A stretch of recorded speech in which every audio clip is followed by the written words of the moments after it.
பொங்கல் திருநாள் என்றாலே கிராமங்களில் கலகலப்பாக விளையாட்டு போட்டிகள் நடத்துவது வழக்கம். உரியடித்தல், கயிறு இழுத்தல், தண்ணீர் நிரப்புதல் என்று பழைய போரடிக்கும் விளையாட்டு போட்டிகளை தாண்டி தம்பதியினருக்கே பிரத்யேகமாக உருவாக்கப்பட்ட போட்டிகள் தான் இவை. அதிலும் மனைவியை கணவன்மார்கள் அசால்ட்டாக தூக்கி கொண்டு ஓடும் போட்டியும், தம்பதிகள் வாயில் பந்தை கவ்விக்கொண்டு ஓடும் போட்டியும் தான் என்டர்டெயின்மெண்டே.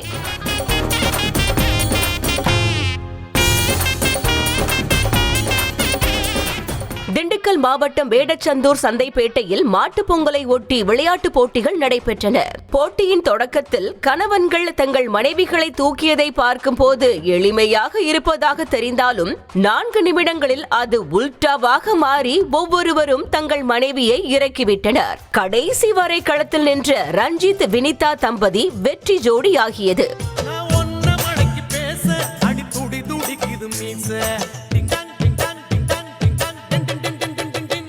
ஆண்களுக்கு பெண்கள் என்ன சலைத்தவர்களா என்பதைப் போல கணவனை மனைவி சுமந்து செல்லும் போட்டியில் மனைவிகளால் முடியாததால் போட்டி புஸ் என்று ஆனது.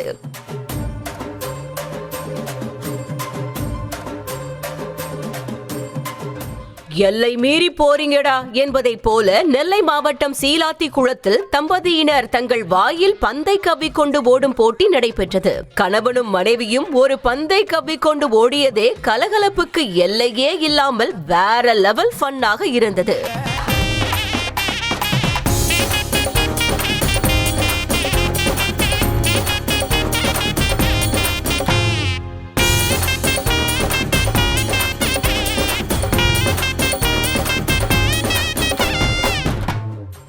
திருப்பூர் மாவட்டம் பல்லடம் அருகே கேத்தனூரில் மனைவிகளை கணவன்கள் தூக்கி கொண்டு செல்லும் போட்டி நடைபெற்றது.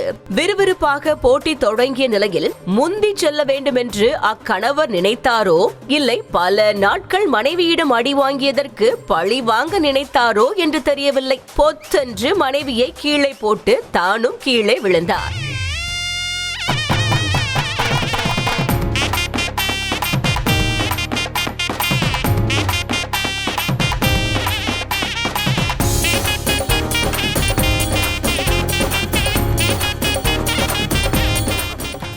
தினமும் வீட்டிற்கு தண்ணீர் தூக்கும் எங்க கிட்டவே போட்டியா என்பதை போல் பெண்கள் அரை குடத்தில் தண்ணீர் நிரப்பி தலையில் சுமந்து ஓடும் போட்டி நடைபெற்றது.